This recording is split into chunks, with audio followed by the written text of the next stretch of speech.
Hello and welcome to Practical Contract Law. Contracts are a vital part of business life, so awareness of their legal implications is important in protecting the interests of your company. This course will focus on contract formation. There are many disputes and many cases that end up in court because parties do not get this aspect of contract law right. By ensuring that contracts are made with due regard to proper practice, unnecessary time and money can be saved on unwanted legal fees. We cannot guarantee that contract disputes will not arise.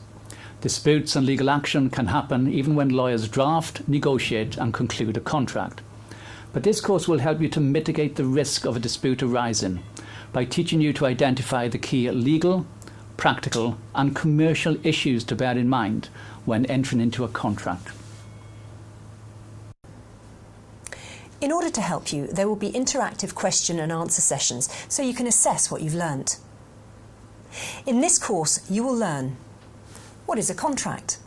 Businesses enter into contracts all the time, so it is important that we are able to define a contract and in particular to identify when does a contract come into existence. This of course is of vital importance. As soon as a contract is made, you will be legally bound.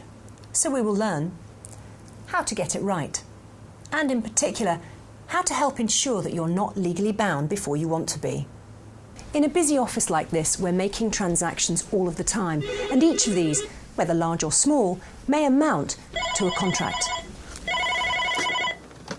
Hello, Gary speaking.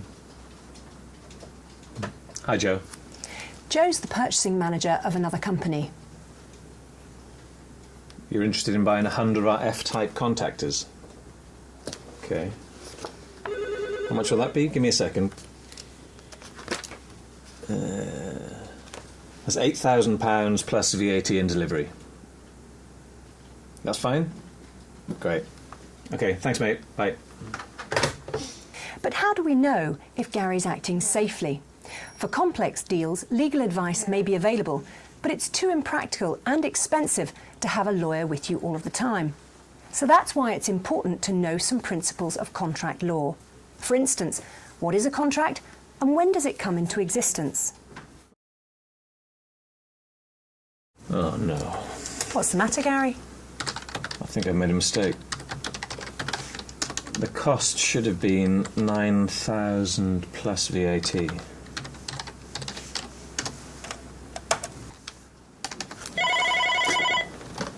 Hello? Yeah, hi Joe.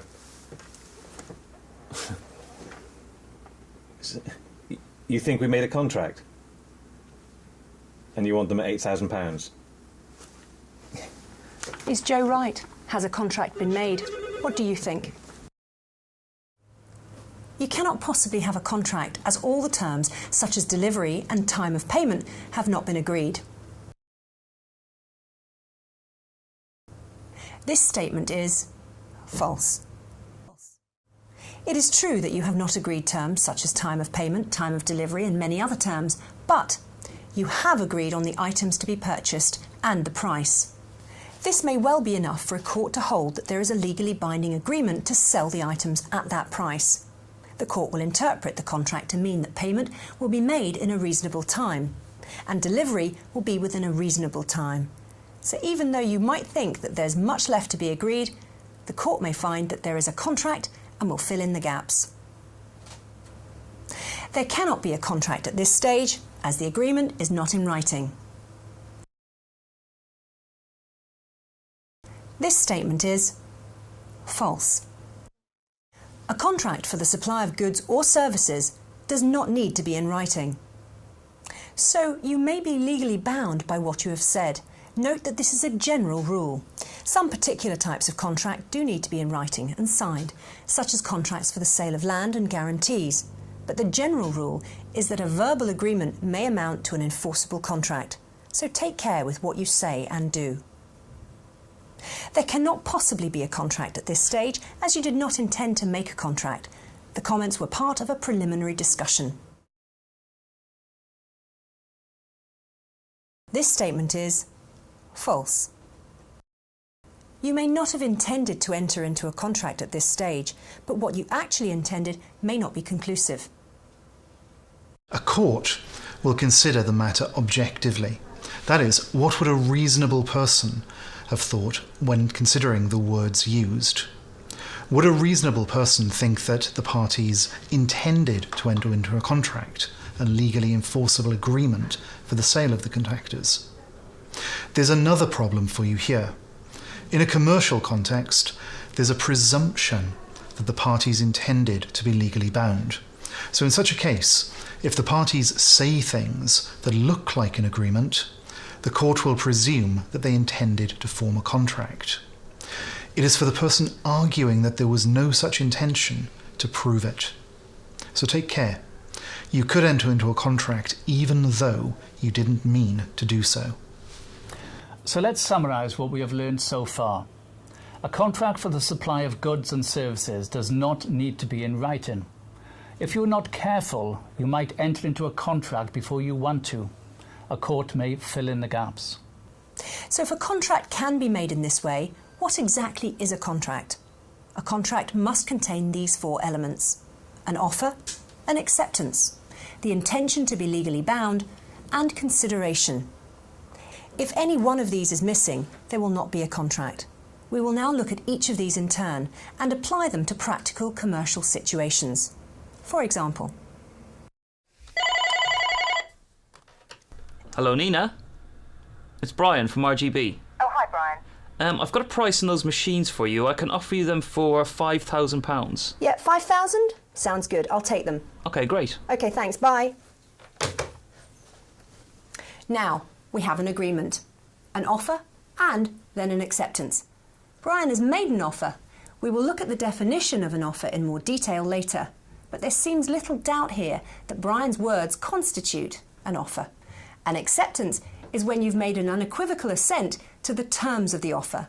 Basically, an acceptance is saying yes to an offer. My words to Brian will amount to an acceptance. Intention is shown by the presumption that we intended to be legally bound, as this is a commercial setting. And there is consideration. English courts will not enforce a gratuitous promise. The concept of consideration requires both parties to be promising something of value. Brian is promising to supply the machines, Nina is promising to pay the price. I appreciate that this is a slightly difficult concept, but we will see how we can deal with consideration simply and practically later in the course. But what happens when a client sends an email asking for some goods?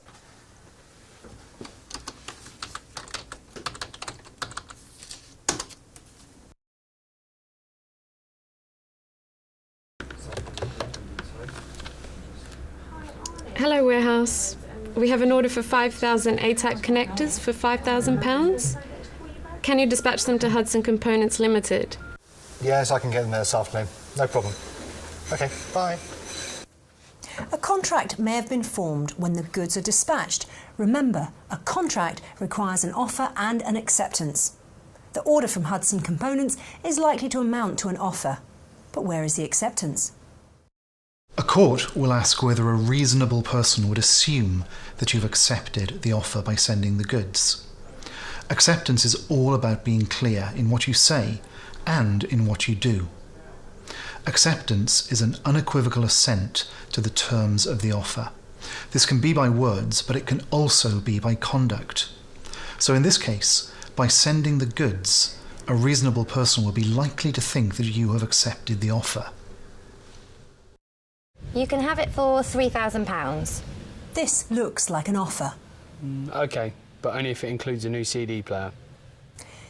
This is not an acceptance. He is not saying yes to the terms of the offer.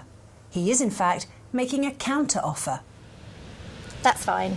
OK. Bingo! We now have an offer, an acceptance, and a contract for the sale of the car, fitted with the CD player, all for £3,000. Provided, of course, that the parties intended to be legally bound. Now, how does this work in a commercial situation? We can see the importance of this in the so-called battle of the forms. You make an offer on your terms. The customer acknowledges your offer, but subject to their terms and conditions. You deliver the goods, so whose terms will apply to the contract? How important is it for the contract to be made on your standard terms? And what can you do to help ensure that this will be the case? This has been a short promo to show how an e-learning course will work in practice. Please bear in mind that the content has been condensed, sacrificing detail in order to show the techniques that will be used in the course. The video content will be delivered via an interactive website to enable the users to register, log on, complete the test modules and have their scores recorded if required. The course will normally last 1 hour. Thank you for your attention.